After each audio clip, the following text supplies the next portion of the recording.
Rakshita. Karwar plus ಚಾನೆಲ್ಗೆ ಸ್ವಾಗತ. Better ಕಾರವಾರದಿಂದ ಮಾಜಾಳಿಯ ತೀಳ್ಮಾತಿ beach ಸ್ವಚ್ಛತಾ ಕಾರ್ಯ. ಕಾರವಾರ ಬೆಟರ್ ಕಾರವಾರ ಇವರ ವತಿಯಿಂದ ಮಾಜಾಳಿಯ ತೀಳ್ಮಾತಿ ಬೀಚ್ನಲ್ಲಿ ಸ್ವಚ್ಛತಾ ಕಾರ್ಯ ನಡೆಸಲಾಯಿತು. ಕರ್ನಾಟಕದ ಅಪರೂಪದ ಬೀಚ್ಗಳಲ್ಲಿ ಒಂದಾದ ಇದು ಕಪ್ಪು ಮರಳಿನ ತೀರವೆಂದೇ ಪ್ರಸಿದ್ಧಿ ಪಡೆದಿದೆ. ಕಡಲ ತೀರದಲ್ಲಿ ಪ್ರವಾಸಿಗರು ಕಡಲ ತೀರವನ್ನು ಆನಂದಿಸುತ್ತಾರೆ. ಅಷ್ಟೇ ಮದ್ಯದ ಬಾಟಲಿಗಳು, ಚಿಪ್ಸ್ ಪ್ಯಾಕೆಟ್ ಇತ್ಯಾದಿ ತ್ಯಾಜ್ಯಗಳನ್ನು ಎಸೆದು ಕಲುಷಿತಗೊಳಿಸಿದ್ದು ಈ ತ್ಯಾಜ್ಯವನ್ನು ಶುಚಿಗೊಳಿಸಿದರು. ಅಲ್ಲಿ ಬಂದಂತಹ ಪ್ರವಾಸಿಗರಿಗೆ ಬೀಚನ್ನು ಆನಂದಿಸಿ ಕಸವನ್ನು ಎಸೆದು ಹಾಳುಗೆಡವದಿರಿ. ಒಂದೇ ಒಂದು ಕಪ್ಪು ಮರಳು ಬೀಚ್ ಇದೆ, ಅದನ್ನು ಕಾಪಾಡದಿದ್ದರೆ ಅದು ಶೀಘ್ರದಲ್ಲೇ ಪ್ಲಾಸ್ಟಿಕ್ ಬೀಚ್ ಆಗುತ್ತದೆ ಎಂದು ತಿಳುವಳಿಕೆ ನೀಡಿದರು.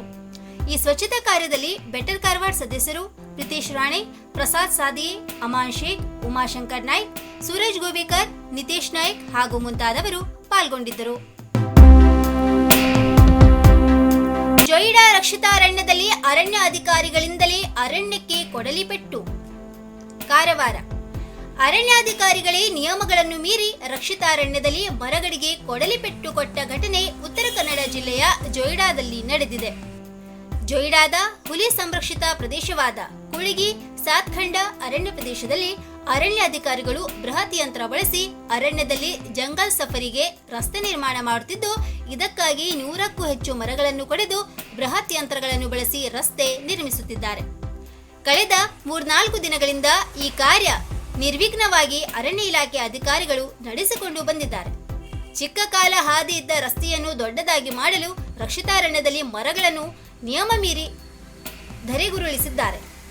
ಈ ಪ್ರದೇಶ ಕಾಳಿ ಹುಲಿ ಸಂರಕ್ಷಿತ ಪ್ರದೇಶವಾಗಿದ್ದು, ರಸ್ತೆ ನಿರ್ಮಾಣ, ಮರಗಳನ್ನು ಕಡಿಯಲು ನಿಯಮದ ಪ್ರಕಾರ ಯಾವುದೇ ಅವಕಾಶ ಇರುವುದಿಲ್ಲ. ಆದರೆ ಅರಣ್ಯ ರಕ್ಷಣೆ ಮಾಡಬೇಕಾದವರೇ ಅರಣ್ಯವನ್ನು ನಾಶ ಮಾಡುತ್ತಿದ್ದು ಪರಿಸರವಾದಿಗಳ ಆಕ್ರೋಶಕ್ಕೆ ಕಾರಣವಾಗಿದ್ದು, ಅಧಿಕಾರಿಗಳ ವಿರುದ್ಧ ಕ್ರಮ ತೆಗೆದುಕೊಳ್ಳುವಂತೆ ಪರಿಸರವಾದಿಗಳು ಆಗ್ರಹಿಸಿದ್ದಾರೆ. ಉದ್ಧವ್ ಠಾಕ್ರೆಗೆ ಬೇರೆ ಕೆಲಸ ಇಲ್ಲ, ಸಚಿವ ಪ್ರಭು ಚೌಹಾಣ್ ತಿರುಗೇಟು. ಕಾರವಾರ ಮಹಾರಾಷ್ಟ್ರ ಮುಖ್ಯಮಂತ್ರಿ ಉದ್ಧವ್ ಠಾಕ್ರೆಗೆ ಬೇರೆ ಕೆಲಸ ಇಲ್ಲ, ರಾಜಕೀಯಕ್ಕಾಗಿ ಗಡಿ ವಿವಾದವನ್ನು ಕೆದಕುತ್ತಿದ್ದಾರೆ. ನಮ್ಮ ರಾಜ್ಯದ 1 ಇಂಚನ್ನು ಮಹಾರಾಷ್ಟ್ರಕ್ಕೆ ಬಿಟ್ಟುಕೊಡುವುದಿಲ್ಲ ಎಂದು ಪಶುಸಂಗೋಪನೆ ಸಚಿವ ಪ್ರಭು ಚೌಹಾಣ್ ಹೇಳಿದರು. ನಗರದಲ್ಲಿ ಸೋಮವಾರ ಸುದ್ದಿಗಾರರ ಜೊತೆ ಮಾತನಾಡಿದ ಅವರು, ಕರ್ನಾಟಕದಲ್ಲಿ ಮರಾಠಿ ಮಾತನಾಡುವ ಜನರಿರುವ ವಿವಿಧ ಪ್ರದೇಶಗಳು ಮಹಾರಾಷ್ಟ್ರಕ್ಕೆ ಸೇರಬೇಕು ಎಂದು ಉದ್ಧವ್ ಠಾಕ್ರೆ ನೀಡಿದ ಹೇಳಿಕೆಯನ್ನು ಖಂಡಿಸಿದರು. ತೀನ್ ತಗಡ ಕಾಮ್ ಬಿಗಡ ಎಂಬ ರೀತಿಯಲ್ಲಿ ಮಹಾರಾಷ್ಟ್ರದಲ್ಲಿ ಶಿವಸೇನೆ, ಎನ್ಸಿಪಿ ಮತ್ತು ಶಿವಸೇನೆ ಕೆಲಸ ಮಾಡುತ್ತಿದೆ.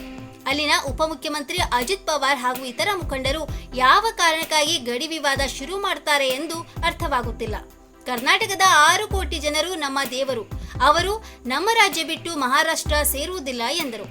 ಬೆಳಗಾವಿ, ಕಾರವಾರ, ನಿಪ್ಪಾಣಿ, ಖಾನಾಪುರ ಸೇರಿದಂತೆ ರಾಜ್ಯದ ಎಲ್ಲ ಭಾಗಗಳು ನಮ್ಮವೇ. ಕರ್ನಾಟಕ ಅಖಂಡ, 1 ಇಂಚು ಜಮೀನು ಬಿಡಲ್ಲ ಎಂದರು. ಹಕ್ಕಿ ಜ್ವರ ಆತಂಕ ಬೇಡ, ಡಿಸಿ. ಕಾರವಾರ ದೇಶದ ವಿವಿಧ ರಾಜ್ಯಗಳಲ್ಲಿ ಕಂಡುಬಂದಿರುವ ಹಕ್ಕಿ ಜ್ವರ ಕರ್ನಾಟಕ ರಾಜ್ಯದಲ್ಲಿ ಈವರೆಗೂ ಪತ್ತೆಯಾಗಿರುವುದಿಲ್ಲ. ಉತ್ತರ ಕನ್ನಡ ಜಿಲ್ಲೆಗೆ ಹಕ್ಕಿ ಜ್ವರ ಪ್ರವೇಶಿಸದಂತೆ ಎಲ್ಲ ಮುಂಜಾಗ್ರತಾ ಕ್ರಮಗಳನ್ನು ಕೈಗೊಳ್ಳಲಾಗಿದೆ ಎಂದು ಜಿಲ್ಲಾಧಿಕಾರಿ ಡಾಕ್ಟರ್ ಹರೀಶ್ ಕುಮಾರ್ ಕೇರವರು ತಿಳಿಸಿದರು. ಪಶುಪಾಲನಾ ಇಲಾಖಾ ಉಪನಿರ್ದೇಶಕರಾದ ಡಾಕ್ಟರ್ ನಂದಕುಮಾರ್ ಪೈರವರು ಮಾತನಾಡಿ, ಉತ್ತರ ಕನ್ನಡ ಜಿಲ್ಲೆಯಲ್ಲಿ 141 ಕೋಳಿ ಫಾರಂಗಳು ಇದ್ದು, ಪ್ರತಿಯೊಂದರಲ್ಲಿ 300ರಿಂದ 500 ಮಾಂಸದ ಕೋಳಿಗಳನ್ನು ಸಾಕುತ್ತಿದ್ದಾರೆ. ಅಲ್ಲದೆ ಪಕ್ಕದ ರಾಜ್ಯ ಹಾಗೂ ಜಿಲ್ಲೆಗಳಿಂದ ಮಾಂಸದ ಕೋಳಿಗಳನ್ನು ಮಾರಾಟಕ್ಕಾಗಿ ತರಿಸಲಾಗುತ್ತದೆ. ಆದ್ದರಿಂದ ಗೋವಾ ರಾಜ್ಯದ ಗಡಿಗಳಾದ ಮಾಜಾಳಿ ಹಾಗೂ ಅನ್ಮೋಡದಲ್ಲಿ ಚೆಕ್ ಪೋಸ್ಟ್ಗಳಿಗೆ ಇಲಾಖೆಯ ಸಿಬ್ಬಂದಿಗಳನ್ನು ಈಗಾಗಲೇ ನಿಯೋಜಿಸಲಾಗಿದ್ದು, ಕೋಳಿ ಪಕ್ಷಿ ಸಾಗಾಟ ಮಾಡುವ ಎಲ್ಲ ವಾಹನಗಳ ತಪಾಸಣೆ ಮತ್ತು ಪ್ರಯಾಣದ ವಿವರಗಳನ್ನು ದಾಖಲಿಸಿಕೊಳ್ಳಲಾಗುತ್ತಿದೆ. ಹಕ್ಕಿ ಜ್ವರ ಕಂಡುಬಂದಲ್ಲಿ ನಿಯಂತ್ರಣಕ್ಕೆ ಜಿಲ್ಲೆಯಲ್ಲಿ ಒಟ್ಟು 21 ಕ್ಷಿಪ್ರ ಕಾರ್ಯಾಚರಣಾ ತಂಡಗಳನ್ನು ಪಶುವೈದ್ಯಾಧಿಕಾರಿಗಳ ನೇತೃತ್ವದಲ್ಲಿ ರಚಿಸಲಾಗಿದ್ದು, ಅವರಿಗೆ ಈಗಾಗಲೇ ಸೂಕ್ತ ತರಬೇತಿಯನ್ನು ಕೂಡ ನೀಡಲಾಗಿದೆ ಎಂದು ತಿಳಿಸಿದರು. ಡಾಕ್ಟರ್ ದೀಪಕ್ ಪಶುವೈದ್ಯಾಧಿಕಾರಿರವರು ಮಾತನಾಡಿ, ಮಾಂಸವನ್ನು 70 ಡಿಗ್ರಿ ಉಷ್ಣಾಂಶದಲ್ಲಿ ಬೇಯಿಸಿದಾಗ 3 ಸೆಕೆಂಡ್ಗಳಲ್ಲಿ ಹಕ್ಕಿ ಜ್ವರದ ವೈರಾಣು ನಿಷ್ಕ್ರಿಯವಾಗುತ್ತದೆ. ಆದ್ದರಿಂದ ಸಾರ್ವಜನಿಕರು ಆತಂಕ ಪಡದೆ ಕೋಳಿ ಮಾಂಸವನ್ನು ಸರಿಯಾಗಿ ಬೇಯಿಸಿ ತಿನ್ನಬಹುದು ಎಂದು ತಿಳಿಸಿದರು.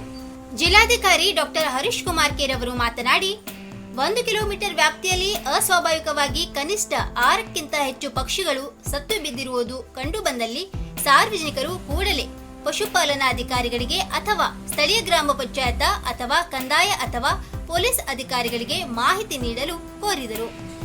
ಈ ಸಂದರ್ಭದಲ್ಲಿ ಅಪರ ಜಿಲ್ಲಾಧಿಕಾರಿಗಳಾದ ಕೃಷ್ಣಮೂರ್ತಿ ಎಚ್ಕೆ, ಜಿಲ್ಲಾ ಆರೋಗ್ಯಾಧಿಕಾರಿಗಳಾದ ಡಾಕ್ಟರ್ ಶರದ್ ನಾಯ್ಕ್, ಡಾಕ್ಟರ್ ವಿನೋದ್ ಭೂತೆ ಹಾಗೂ ಇತರರು ಹಾಜರಿದ್ದರು. 7,000 ತಲುಪಿದ ಹಸಿ ಅಡಿಕೆ ದರ. ಶಿರಸಿ ನಗರದಲ್ಲಿ ಹಸಿ ಅಡಿಕೆ ದರ ಶನಿವಾರ ಸಂಜೆ ಪ್ರತಿ ಕ್ವಿಂಟಲ್ಗೆ 7,000 ದರ ತಲುಪಿದೆ. ಟಿಎಸ್ಎಸ್ ಆವರಣದಲ್ಲಿ ನಡೆಯುತ್ತಿರುವ ಟೆಂಡರ್ ಪ್ರಕ್ರಿಯೆಯಲ್ಲಿ ಈ ಮೊತ್ತ ದಾಖಲಾಯಿತು. ಮೊದಲ ಬಾರಿಗೆ ದಿನಕ್ಕೆ 2 ಬಾರಿ ಟೆಂಡರ್ ಪ್ರಕ್ರಿಯೆಯನ್ನು ಟಿಎಸ್ಎಸ್ ಸಂಸ್ಥೆ ನಡೆಸಿತು. ಸಂಜೆ ಟೆಂಡರ್ನಲ್ಲಿ ಹಸಿ ಅಡಿಕೆ 7,001 ದರದಲ್ಲಿ ಮಾರಾಟಗೊಂಡಿದೆ. ಸುಮಾರು 3 ಕ್ವಿಂಟಲ್ನಷ್ಟು ಅಡಿಕೆಗೆ ಈ ದರ ಲಭಿಸಿತು. ಎರಡನೇ ಅವಧಿಯ ಟೆಂಡರ್ನಲ್ಲಿ 100 ಕ್ವಿಂಟಲ್ಗೂ ಹೆಚ್ಚು ತೂಕದ ಅಡಿಕೆ ಮಾರಾಟಗೊಂಡಿತು ಎಂದು ಪ್ರತಿನಿಧಿಯೊಬ್ಬರು ಹೇಳಿದರು. ನವೆಂಬರ್ 5ರಿಂದ ಶಿರಸಿ ಮಾರುಕಟ್ಟೆಯಲ್ಲಿ ಟೆಂಡರ್ ಮೂಲಕ ಅಡಿಕೆ ಖರೀದಿಸುವ ಪ್ರಕ್ರಿಯೆ ನಡೆಯುತ್ತಿದೆ. ಈ ಬಾರಿ 60%ಕ್ಕಿಂತ ಹೆಚ್ಚು ಹಸಿ ಅಡಿಕೆ ಫಸಲನ್ನೇ ರೈತರು ಮಾರಾಟ ನಡೆಸಿರಬಹುದು ಎಂದು ಮಾರುಕಟ್ಟೆ ತಜ್ಞರು ಅಂದಾಜಿಸಿದ್ದಾರೆ. ಜನವರಿ ಆರಂಭದಿಂದ ಸರಾಸರಿ 6,000ದಿಂದ 6,500 ದರಕ್ಕೆ ಅಡಿಕೆ ಮಾರಾಟವಾಗುತ್ತಿದೆ. ದರ ಹೆಚ್ಚಿರುವುದು ಆಶಾಭಾವ ಮೂಡಿದೆ ಎಂದು ಅಡಿಕೆ ತಂದ ರೈತ ಅನಂತ್ ನಾಯ್ಕ್ ಪ್ರತಿಕ್ರಿಯಿಸಿದರು. ನೀರು ಪೋಲು ದುರಸ್ತಿ ಪುರಸಭೆ ಕಾರ್ಯ ಶ್ಲಾಘಿಸಿದ ಇಂಜಿನಿಯರ್ಸ್ ಸಲಹಾ ಸಂಘ. ಅಂಕೋಲಾ ಕಾರವಾರ ರಸ್ತೆಯಲ್ಲಿರುವ ಈಸಿ ಮಾರ್ಟ್ ಎದುರುಗಡೆ ಹಲವಾರು ತಿಂಗಳುಗಳಿಂದ ಕುಡಿಯುವ ನೀರು ಪೋಲಾಗುತ್ತಿದ್ದು, ಜೊತೆಗೆ ಹೊಂಡ ಮುಚ್ಚದೆ ಸಾರ್ವಜನಿಕರಿಗೆ ಕಿರಿಕಿರಿ ಉಂಟಾಗುತ್ತಿರುವ ಬಗ್ಗೆ ಪತ್ರಿಕಾ ಪ್ರಕಟಣೆಯ ಮೂಲಕ ಆಗ್ರಹಿಸಿದ್ದರಿಂದ ಅದಕ್ಕೆ ಸ್ಪಂದಿಸಿ ಪೈಪ್ಲೈನ್ ಸರಿಪಡಿಸಿದ ಅಂಕೋಲಾ ಪುರಸಭೆ ಅಧಿಕಾರಿಗಳ ಕಾರ್ಯ ಶ್ಲಾಘನೀಯವಾಗಿದೆ ಎಂದು Ankola Uttara Kannada association of engineers ಅಭಿನಂದಿಸಿದೆ.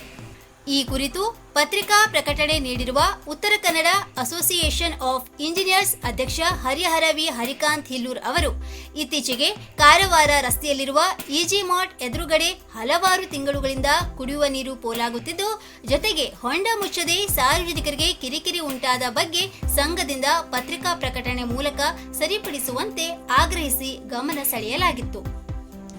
ಸಮಯ ಪ್ರಜ್ಞೆ ಮೂಡಿಸಿದ ಪತ್ರಿಕಾ ಮಾಧ್ಯಮದವರಿಗೂ ಈ ಸಂದರ್ಭದಲ್ಲಿ ಅಭಿನಂದನೆ ಸಲ್ಲುತ್ತದೆ ಎಂದು ಅವರು ಪ್ರಕಟಣೆ ಮೂಲಕ ತಿಳಿಸಿದ್ದಾರೆ. ಇನ್ನು ಮತ್ತಷ್ಟು ಸುದ್ದಿಗಾಗಿ ಕಾರ್ವಾರ ಪ್ಲಸ್ ವೀಕ್ಷಿಸಿ. ನೀವು ಯೂಟ್ಯೂಬ್ ಅಲ್ಲಿ ನೋಡ್ತಿದ್ದೀರಿ, ಸಬ್ಸ್ಕ್ರೈಬ್ ಮಾಡಿ, ಬೆಲ್ ಐಕಾನ್ ಕ್ಲಿಕ್ ಮಾಡಿ. ಫೇಸ್ಬುಕ್ ಪೇಜ್ ಅಲ್ಲಿ ನೋಡ್ತಿದ್ದೀರಿ, ಫಾಲೋ ಮಾಡಿ. ಧನ್ಯವಾದಗಳು.